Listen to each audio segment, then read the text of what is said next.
Welcome to the Future of Internal Communication podcast. I'm Jen Sproul, CEO of the Institute of Internal Communication. Our organisations continue to face an onslaught of challenges, and the way we work requires dramatic transformation and response. Internal communication is a crucial function that helps organisations achieve lasting change. It's also the glue that holds organisations together in hybrid and distributed working environments. This podcast explores opportunity for internal communicators in the future of work. The world is changing, and so must we. We hope you really enjoy listening. Hello and welcome to the very first episode of the Future of Internal Communication podcast for 2025. Just before we came on air, we were having a little conflab, and I think it's probably fair to say that our intention this year is to continue to bring you, our listeners, values-driven, authentic, human-centred discussions about the importance of communication, if only as a little antidote to the age of misinformation, disinformation, and fake, artificially generated things. So without further ado, I will introduce myself. Those of you who listen regularly will probably recognise my voice. I am Kat Barnard, as ever joined by Jen Sproul, Chief Executive of the Institute of Internal Communication, and Dominic Waters, who is now President-elect of the Institute of Internal Communication. So I feel quite inferior compared to the both of them, but I don't imagine that will stop me from trying to hog the mic. Our guest today is somebody really special to really kind of tee up our thinking about the value and importance of business and the role that it plays in society, or can play in society, when its leaders are minded to. Sarah Gillard is the Chief Executive of the charity Blueprint for Better Business, that helps businesses be inspired and guided by a purpose that benefits society and respects people and planet. So as much as we seem to be existing at a time where the world's billionaires are attempting to seize ever more power and control, Sarah's charity is a wonderful antidote to that ethos. And she's a passionate advocate for making business more human, which entirely plays to our sweet spot on this podcast. She has 25 years experience of leading fast-paced commercial environments at some of the UK's largest retail companies. Those of you listening who are in the UK will recognise the household name John Lewis Partnership, where she was responsible for re-articulating and embedding the organisation's purpose to continue to be a source of inspiration, innovation and strategic differentiation. So I think she's going to have an awful lot to share with us today. And without further ado, I would like to say welcome, Sarah. Thank you for joining us. Well, thank you so much for the invite. I'm honoured. First one of 2025. I'm really looking forward to the conversation. Yeah, exactly that. I just felt it was very important to try and kick off the year with something that was directive and encouraged us all to think about the importance of purpose and values, as I say, against a backdrop of seemingly rowing back on ethical, moral obligations. I felt it was a wonderful way to start the year. So please, may I begin by asking you to tell us more about Blueprint for Better Business? Only been there for 2.5 years now. So the charity itself that has existed for about 14 years. It came about really after the global financial crisis, where the role of business in society was being questioned overtly for probably the first time in quite a while. Up until then, it was just assumed that the role of business was to make as much money as possible within the law. And that was fine. That made a lot of people very rich. But the role of business in society wasn't really a matter of public debate. It was just sort of accepted. I think the financial crash really woke everybody up to the role that business plays in shaping our lives and our society and our economy and our future.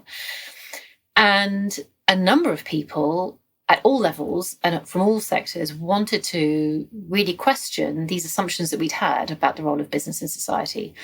Is it simply just a thing that makes as much money as possible without any regard for the context in which it operates, society, environment, people, community? So is it just sort of a machine that's designed to optimize for financial goals? Or can it be seen differently? And if you see it differently, what does that unlock in terms of potential for people, for the organisation itself, for society at large? It was an exploration in the early days, in sort of 2010 to 2012, amongst business leaders. So it was kicked off by Paul Polman, who was CEO of Unilever at the time, and a lot of his friends who were CEOs of big companies.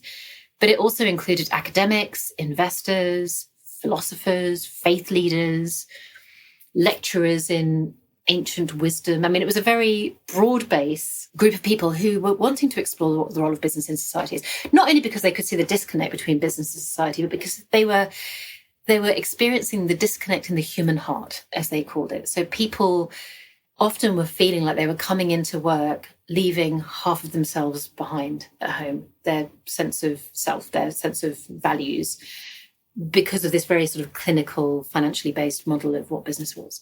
And what they wanted to explore was that, does it have to be that way? Is it like a law of physics? Or is there a different way? And through those conversations in the early years, the charity was set up to continue this space for people interested in this question to explore, what does this mean? And really there are sort of two fundamental beliefs at the core of it. One is that the role of business is to create value for society. And if it does that well, profit's an outcome of that. So it's really important, but it's a bit like breathing to a human. It's a pretty important part of how I feel about being a human, but it's not the reason that I get up in the morning to do more breathing. Yeah. But I wouldn't say breathing is not important to me. It's really important to me. Profit's really important to business. But if it's the reason that they exist, it creates a very narrow outlook for that business, and it closes down a whole load of opportunities. So this kind of framing around business being there to create value for society was one of the fundamental beliefs. And the other one, which is not at all radical when you say it out loud, but is maybe a bit different from the reality, is that human beings have inherent value and dignity as human beings, and they should not be instrumentalized by businesses in service of financial goals.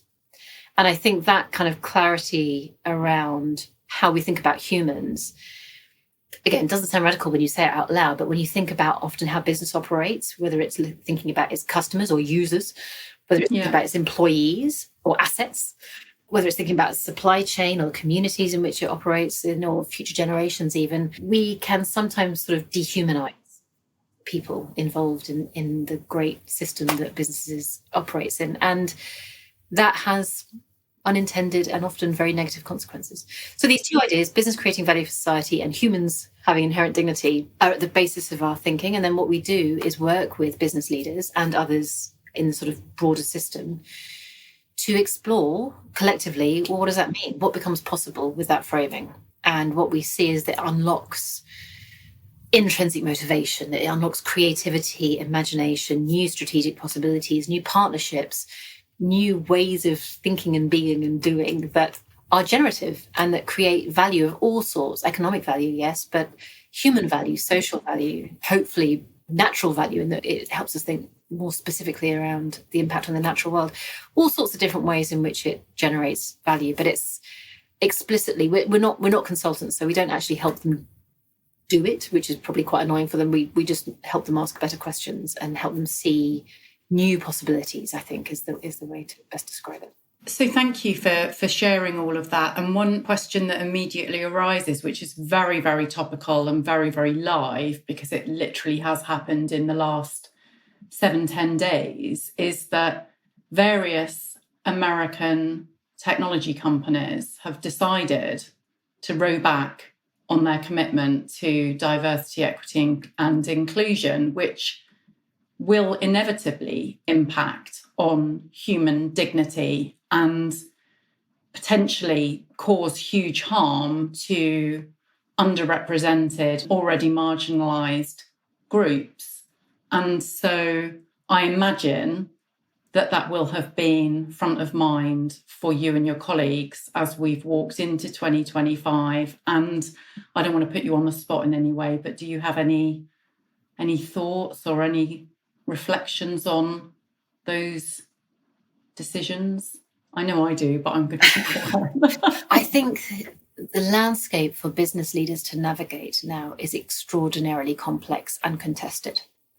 So whether you're talking about freedom of speech or DE&I, or what countries you can operate within or with, or how to think about health and well-being of your employees, or what your role is in deciding what is good.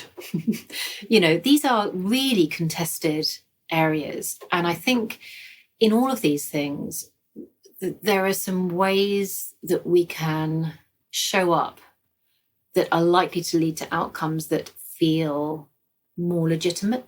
So how do we know what's going on? Who are we listening to? Who's not in the room? So how are our perspectives being challenged or enhanced or broadened by listening to perspectives from people who don't agree with us? Or are we in a bit of an echo chamber? What do we think good looks like? And is that just our own personal sense of what good looks like? Or are we listening to the people who are going to be impacted by the decisions that we make around what good looks like? What's their version of what good looks like? And how do we know? Are we assuming, or are we actually talking to them?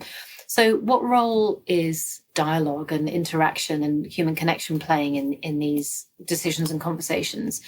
And how are decision makers thinking more broadly about the impacts that they're going to have, and what level of curiosity do they have about others' perspectives? And then what might some of the unintended consequences be of these decisions, and how will we know? So once you've made a decision as a decision maker, and these decisions often have to be made, somebody has to make a decision about many of these things. How does that person, first of all, try and hear from lots of different people? How do they create legitimacy and transparency and accountability in how they make the decision? The process is really important.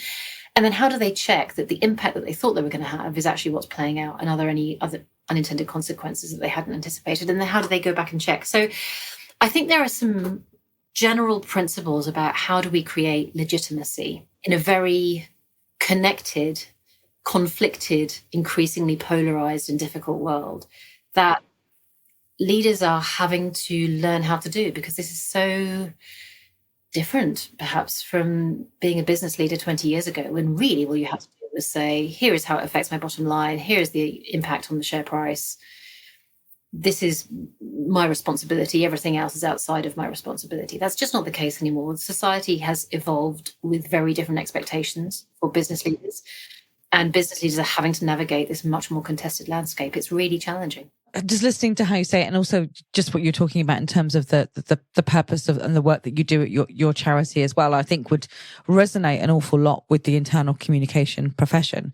At IOIC, for example, we say our job is to make people feel like they matter at work, and that therefore by being valued, by being heard, by being included, by being spoken to like an adult and involved in an organisation and the outcomes and what it does. Therefore, we will do better work. We will enhance creativity, innovation, and all those things. And it comes down to, I guess, sometimes those finer principles of how do we just treat each other like a set of human beings as opposed to a set of numbers. But all that being said, and picking up on the conversation that you've just had as well, where we sit here at the beginning of 2025, and we've just talked about one particular challenge we're facing in, but I think we're sitting here with a sort of myriad of challenges and also a myriad of opportunities. Challenges from a business leader point of view: competitive, commercial, pace.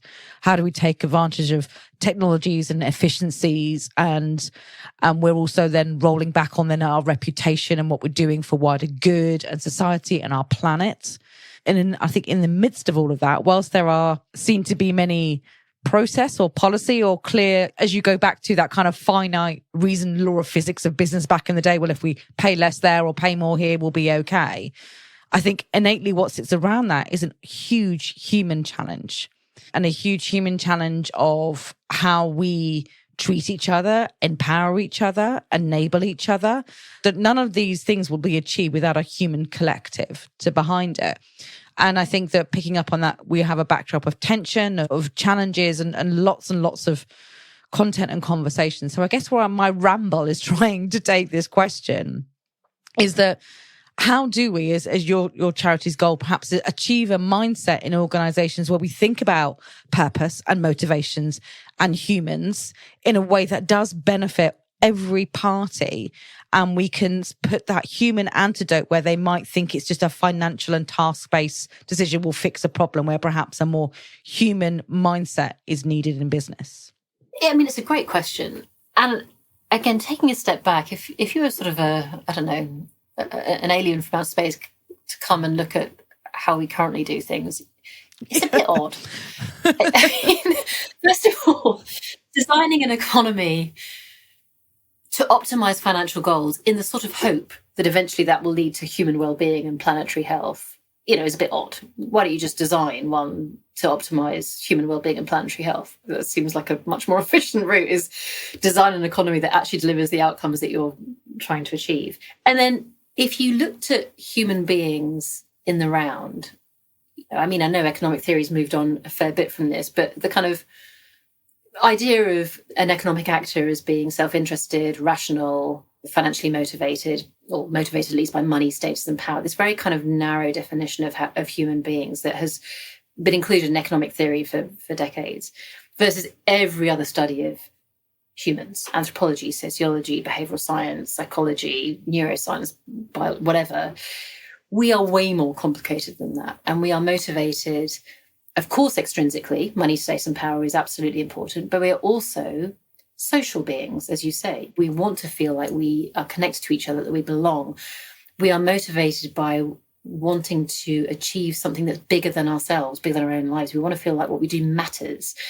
We want to feel like we're growing and that we are learning new things and that we're reaching our own potential. And all of these things are really important to us as human beings. It's intrinsic motivation, and actually it's a much more powerful motivator than extrinsic motivation. But for decades, business has tended to operate in here is our role, maximize financial value. Humans are selfish and lazy and disinterested in other people. So the only way to get them to do what we want to do for maximizing financial goals is to incentivize them by personal bonuses or whatever else, and creating rules because they're rational, self-interested economic utility maximizers. I think it's just a sort of very narrow understanding of us as humans. And when you see organizations who've embraced this fuller understanding of our full humanity and what it really takes for us to bring our human capabilities to work, our creativity, our collaboration, our innovation, our risk-taking, our curiosity, our desire to contribute intrinsically, they create an environment that allows all of those things to happen. They don't have to be imposed on us. We're humans. We have this naturally. It's just that normally it's kind of kicked out of us in often quite kind of sterile and rules-based or incentives-based environments.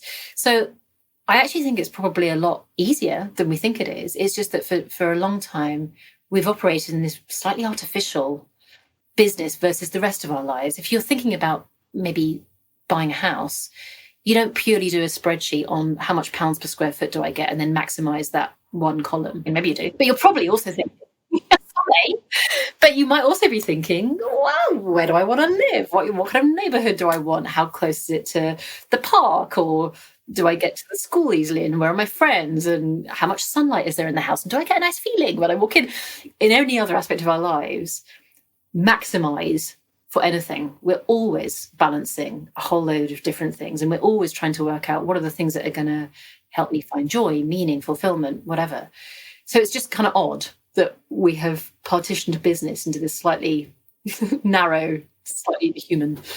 And as you say it like that, it's kind of odd because you feel like there's two sides of yourself and the way that you organise your brain at work and the way that you do. And I'm often a believer we need evidence and facts, but I use my human instinct and what I think is right or wrong, or when I'm making a decision, it could be something really futile, it can be something really big, and that's trying to square peg round hole, trying to put the things together. One of the things I wanted to pick up on the work that you've just talked about, and this is a lot of work of what internal communicators are often charged with doing, is often their job is to explain strategy. There's a new purpose, there are new values, there are new things that we're going to put out there, in the hope that we're going to be judged on that's going to drive up engagement, that's going to drive up all of those outputs and outcomes for the organisation. Do you think we go wrong somewhere in that purpose versus reality differentiation in terms of what we say and what we do in creating that environment? Have you kind of had the experience of when purpose has been done really well? Yes, the time I led it. That's why I was hoping you go. Because I'm like, well, it was in the brief there, so So I think there are a whole load of different pitfalls here, and so just to sort of describe two of them, I think there is a pitfall that I see many organisations do, where they might spend, I don't know, a year, 18 months, 2 years, having really in-depth exploratory conversations as a board or as an exec team. What really matters to us? How's the world changing? What do we want our legacy to be? How do I feel about this? How does it relate to my personal values? How do we craft this organisation into something that's going to be fit for the future and relevant and all these things? And then after that 18-month process, what emerges is some 7-word magic statement of purpose with some values underneath it, probably. That then gets put on posters and splattered around the organisation with a, good news, people, you've got a new purpose and values and here they are. And often what is ignored is the fact that the people at the board and the exec had 18 months of relating to it as a human and talking about it and working out what it means for them and seeing, does it resonate? Does it not resonate? And yet they expect to splat it on posters and everyone else is just going to sign up and go, yeah, fine. Okay, that's not how, that's not how we are. You can't impose meaning on people. You have to create the conditions for people to discover whether or not something is meaningful to them. And hopefully with the way that you do that and the conversations that you're able to enable and support and a whole lot of other things, people will find a connection and make their own sense of meaning from it. But you can't impose it. And I think a lot of organisations, because we've been, again, for decades operated in quite a top-down hierarchical, do what the person above you says, we thought we could do the same with purpose and meaning, and you just can't.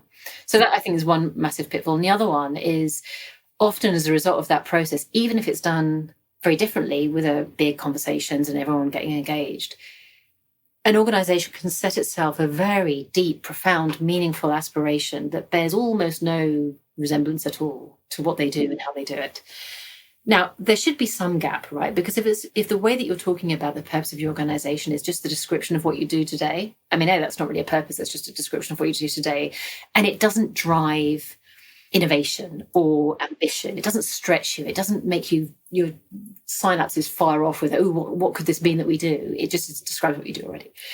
But if that gap is so great that it bears absolutely no resemblance to what you do day to day, it actually isn't just neutral, it is negative, in that people look at that and go, I see none of that where I am right now. I don't see that in how we behave and how we make decisions and how we measure success and what we're trying to do and where our money gets spent and in how resources get allocated. And that drives cynicism and disengagement. And that's a negative spiral, because then people are looking for evidence of all of the ways in which this isn't true, rather than being inspired to think of new ways in which it could be true. And then what are they going to do to make it true?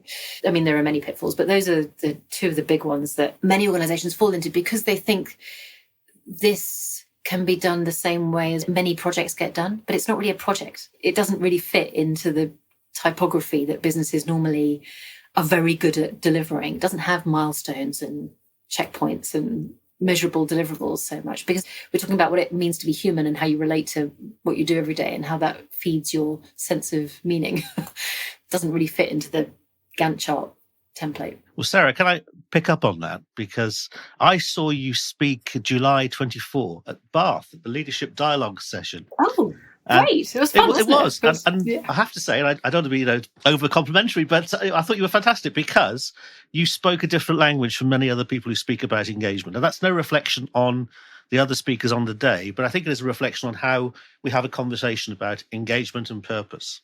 And I think what struck me was you were very practical.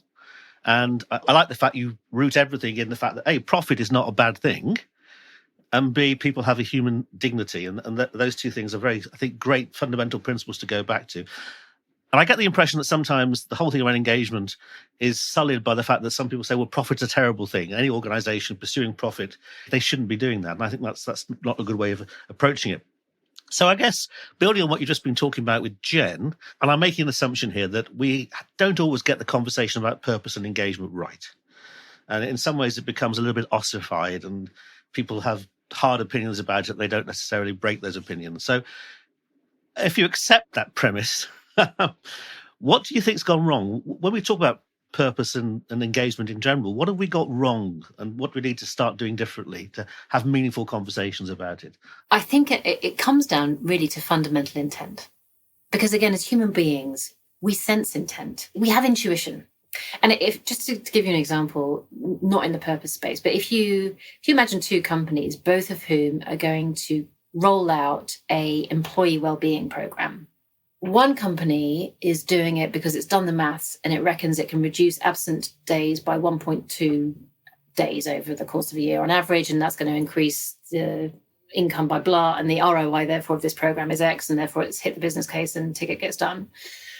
And the other company is doing it because it's got a genuine desire to improve the lives of its employees. The program might be exactly the same, but the intent will be felt differently by the employees of that organization. But the communication might be the same, the way that it's, all of the things might be the same, but the intent feels different. And it's really hard to say, how do we know? But we just do. And I was going to ask you that. Sorry to interrupt you. I was just about to ask you that. How do you sniff out the intent? What sort of things give it away, do you think? I know it's a tough one to answer. I think there are lots of things.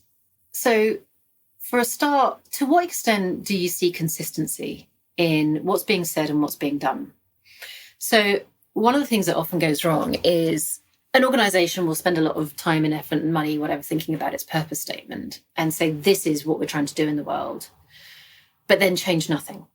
So people inside the organization are still only measured and incentivized based on their sales figures or their numbers in some way. And there's absolutely zero reference to, but here's our purpose and here's the change we're trying to make in the world. And so already an employee, you just see a disconnect between we're saying one thing over here, and yet everything that I see is pointing in, if not the opposite direction, in a different direction, right? We say we care about this, but actually all of our KPIs are based on something else. So that creates a lack of consistency, which tends to breed cynicism or suspicion. Also inconsistency where organizations say they care about something, but as soon as it's going to cost them any money, they suddenly don't anymore. And again, that lack of resilience, follow through, courage, vision, whatever it is you want to call it. Now, again, I live in the real world. I know that organizations are having to make balancing decisions all the time about stuff. But if you're not transparent about that and you sort of say, here's our purpose, and we've made this decision over here, which doesn't really align, but nobody point at it or talk about why or the process that we went through to make the decision.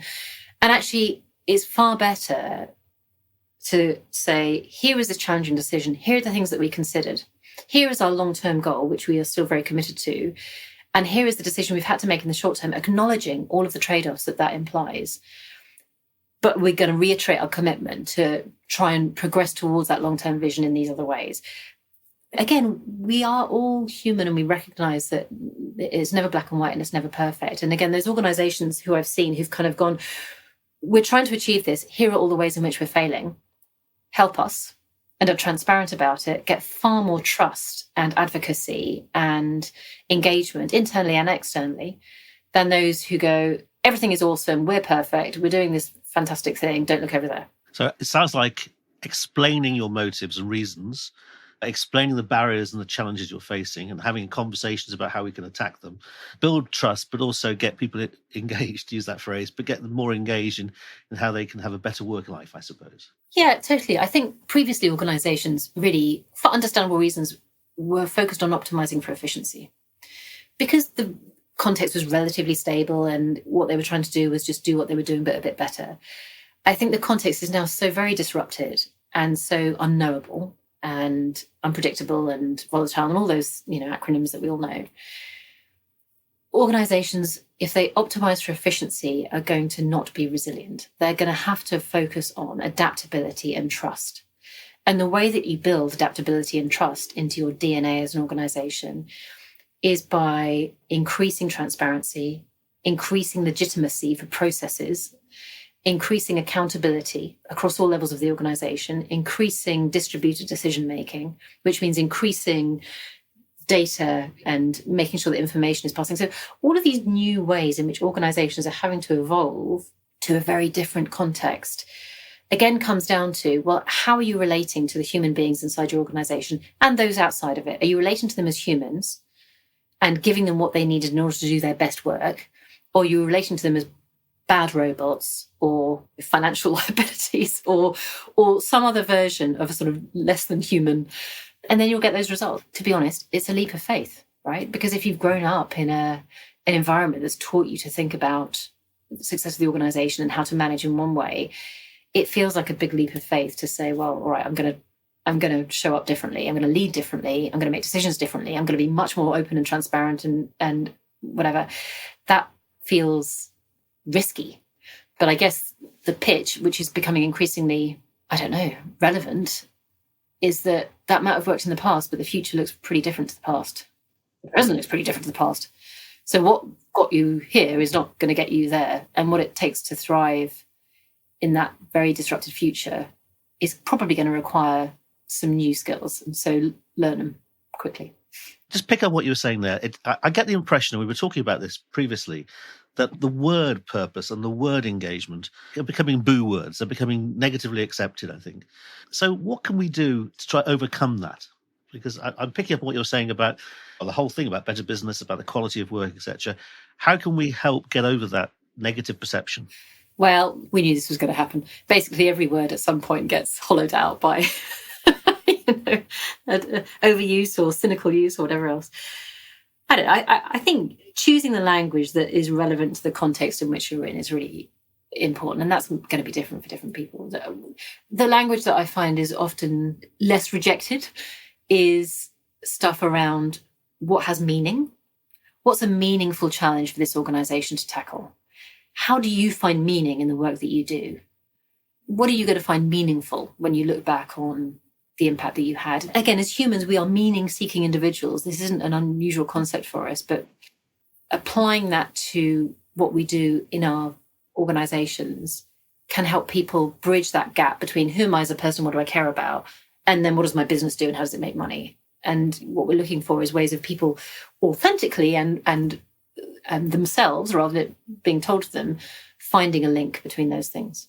It's really interesting, isn't it? I do find myself wondering if this year in particular is going to be the kind of the springboard year, where I think we're in the 4th year of this podcast, where we've been having conversations around what lies in store for the future of the profession. But it feels increasingly like this is the time now. And what was running through my mind as Sarah was speaking was that we have to shift direction away from the roles and responsibilities that were traditionally held by internal communication that will now be enabled, if not overtaken, by next generation technology, generative AI, et cetera, towards the new things that need doing.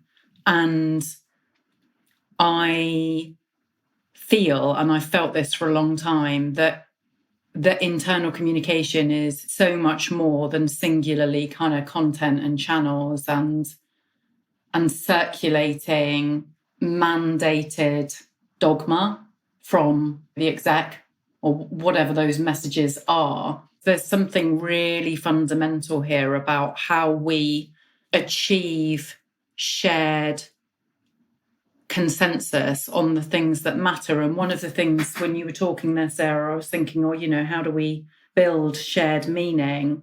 I personally think that a great starting point is by convening groups of people to listen, to find out, what does this mean to you? So rather than start talking about, and I agree wholeheartedly with over-appropriated words that just become very sterile and meaningless, I guess great starting points are, what does engagement mean in this context? Or even more poignantly, what does it feel like? Because that's a really potent enabler of intent, I think. I guess one of the questions that brings me onto is, what role do you think communication within organisations plays in helping those organisations adjust the mindsets and their heart sets to do business better? Well, great question. And I think one of the interesting things about this topic is that every single aspect of the business has a role to play. So that's a good thing, because it means that purpose isn't just situated in one team. It's across the entire organisation, because it's got implications for HR, strategy, finance, brand, communications, procurement, supply chain, I mean, just literally across the entire organization. But having said that, every function has a particular superpower that they can bring to the evolution of the sort of business as machine, maximizing financial goals, to business as social organism embedded in society, creating all sorts of value for all sorts of different stakeholders. If that's broadly the evolution that we're talking about of how do you survive as a business in the 20th century versus how do you survive and thrive as a business in the 21st century, then it feels like a much more connected, adaptive, dialogic, human thing that you're part of. And I think internal comms has a really significant role to play in how does it feel to be in this organisation? What's the tone? What are the opportunities for dialogue? Are there no opportunities for dialogue? Is it just a one-way communication that's coming down from the top? Or has this become a listening organisation where actually viewpoints are explored, where decisions are not necessarily all done democratically and having worked in the John Lewis Partnership, but there are pros and cons to that level of democratic decision making. Actually, I'd say broadly pros, despite some of my initial reservations having come from a very kind of fast-paced, directive, top-down organisation. When I went to the John Lewis Partnership, I was thinking, goodness me, how on earth do you get anything done? Because there are 80,000 people here, all of whom own the business. And the deliberative democracy and the conversations that happen, doesn't that just slow us down? Well, of course, what it turns out is it may be slower to get to a decision, but then once that decision is made, everyone's behind it. Whereas the traditional way of doing this is you make a decision in a very fast way and then you spend years trying to get everyone to actually... Right. Yeah. So it depends where you see the value and what's going to be relevant for your organisation. And if you can see that your organisation is going to have to be much more adaptive, agile, responsive, innovative, what you're trying to build is networks inside the organization across all different levels and departments and functions and whatever. And the opportunities for connection is where I think that a lot of the focus for internal comms goes. It's less on a messaging and more about opportunities to connect. Totally agree. And I think that this is a really interesting conversation in terms of there's so much, and we talk, like I said, we've been talking about this opportunity for ages. And I don't know if you've got a different reaction or maybe even Kat and Dom, you've got a view on this as well, is that I think what sits to me here and concerns me, thinking about our community, about the profession that we look after, and we sit here at the beginning of what's probably going to be another difficult year, let's just say, in one way or another, I'm not quite sure, on many fronts, is how do we articulate the business imperative or the business value of that particularly when you're faced, I think, because when you're faced with fear as perhaps a leader or something like that, your think is, right, lockdown, cut budgets, create efficiencies, hunker down, as my friend would say, hunker down, grab a bottle and pray for daylight and we'll get through it. By taking all those things away, whereas actually what they need to, and we've talked about it, isn't it? And we're not saying we're in a recession, but often you say if you want to get through it, you spend more is a good way to get out of a situation as opposed to pale back. Do you think we're articulating that value and that need from a business imperative point of view? And I wonder if we need to, as a reflection for our own community, work on how we, I guess, go back to your phrase, articulate our superpower and its therefore value economically, societally, et cetera, to an organisation where they're perhaps thinking we can use AI or efficiencies for that. We can't position ourselves in that way. I mean, goodness me, the state of the world is challenging, as you say. And again, as humans, we broadly operate in two modes, fear or growth. And in fear, like you say, you shut down, you hunker down, you kind of go, how do we get through this? And you can see organizations do that, and they become very insular and they focus on the controllables, and it tends to shut down creativity and imagination and long-term thinking and a whole load of other stuff that you actually need right now. Whereas an organization that is operating from a mindset of creativity and growth, not necessarily financial growth, but, potential, is able to unlock vision, long-term thinking, intrinsic motivation, passion, joy. You sense as a human what sort of unfurls in your mind and the connections that you're able to make with others when you're operating not in a position of fear. And I think the more turbulent the environment is, the more important it is that the internal narrative of the business is not one of fear and restructuring and cost and we'll get through this, because it tends to create a sense of, I don't know, it sort of minimizes our capabilities. What you're trying to unlock is a sense of rebirth, an opportunity to reimagine what this thing could be. Everything is shifting, which is an everything is up for grabs opportunity. So let's imagine this organization in 20 years' time. What's going to make us proud? How do we want to feel about that? What's our contribution now in making the road towards that possible? And again, you have to do this carefully. So you're not talking about this at the same time as making half the workforce redundant. You've got to be thoughtful and sensitive and appropriate and all the rest of it. But if the overarching narrative is one of fear and reduction, that's what you'll get.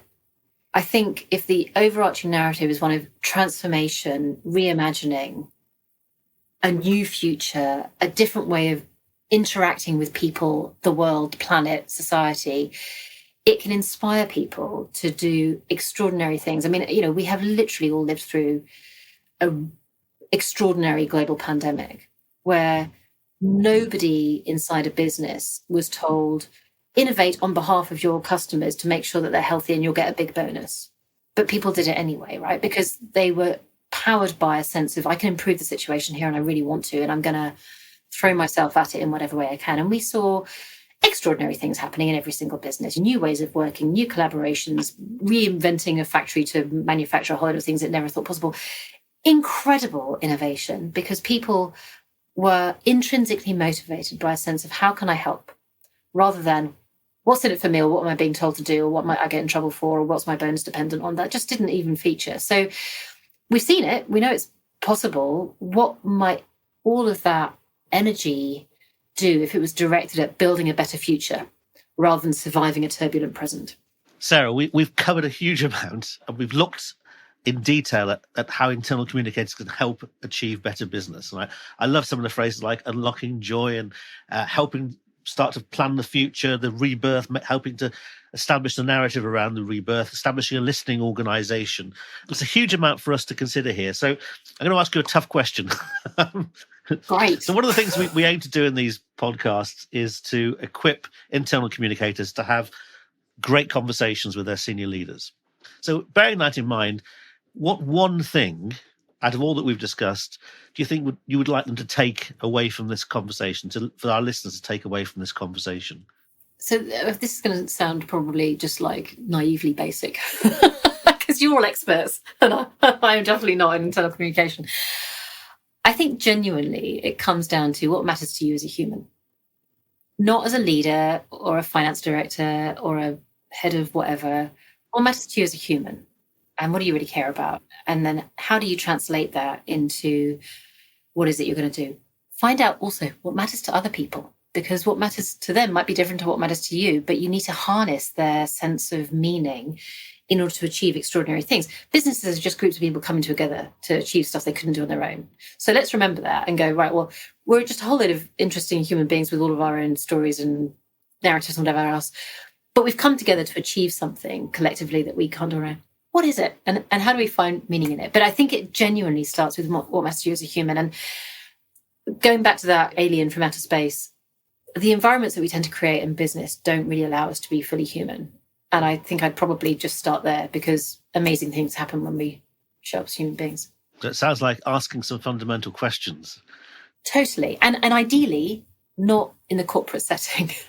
So when I first took this job, this might have been a bit dark, but when I first took this job, I was exploring, how do you get into this conversation? And I was speaking to somebody who does this in Australia, who's brilliant and has been doing it for about 50 years.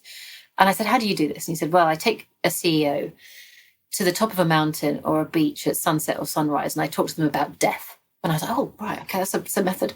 I don't go that far, but I do try and get to, let's just talk as humans, somewhere outside of the corporate setting. What really matters to you? What's going to drive you to really lean in on this? And how do we use that inner intrinsic motivation to achieve something extraordinary? Well, I guess bearing in mind that the average tenure of a CEO in the top 100 and FTSE is less than 3 years, I believe. So maybe not literal death, but maybe thinking about your legacy is a good way of starting. Yeah. And what is it that you're What acorns are you planting now that even the people in the organisation at the moment who are the youngest may never sit under the shade of the tree that they eventually become? Because a lot of this is about cathedral building mindset, not how do I demonstrate in the next quarter that I've been an awesome CEO. This is about how do you create the conditions for the thing that needs to emerge to create a positive future emerge. That may not happen in your tenure or your living memory tenure. This might be a long-term thing that you can look back on and say, I helped catalyze that, but my name will not be associated with it. So this is not about personal glory. It's about a sense of deep meaning that you contributed to something that was genuinely, had a positive impact. I love that. It's just put me in mind of the late Clayton Christensen, who was at Harvard Business School, co-founded InnoSight, was one of the world's eminent thinkers about innovation and how we create new things. And one of the books that he wrote was called, which was much more of a sort of personal quest, but one of the books that he wrote, which is very profound, is called How Do You Measure Your Life? Yeah. And honestly, Kat, reading that book, 10, 12 years ago, was one of the things that led me to change the direction of my career. It was just a moment of, you just reflect and go, well, hang on, what am I doing? And this is it, isn't it? Here we are in January 25 and California is on fire and we are under increasing threat from misinformation and disinformation. And there are those that fervently believe that we are in the midst of cyber wars and the world has never seemed less stable. But what is really, really grounding is to take that time and to have a conversation about what really matters at a micro level. And I genuinely and wholeheartedly believe that when we have those conversations, we will discover that we have a lot more shared humanity and things that unite us more than divide us. And with that, I remain hopeful. Absolutely. Sarah, this has been absolutely fascinating and I've really enjoyed this conversation. I think it's a great way to start the podcast for 2025. And I think that we can all reflect and all that's changing is that, but internal communicators, you have an amazing superpower to make a difference. And it all comes down to humanity. And we as humans, with all the things around us, will be the one that shapes the world, our outcomes and everything that we do. The power is in our hands, should we say. So thank you so much, Sarah, for your time today. And I hope, listeners, you've enjoyed this kickoff episode and we'll see you for the next one. Thank you so much.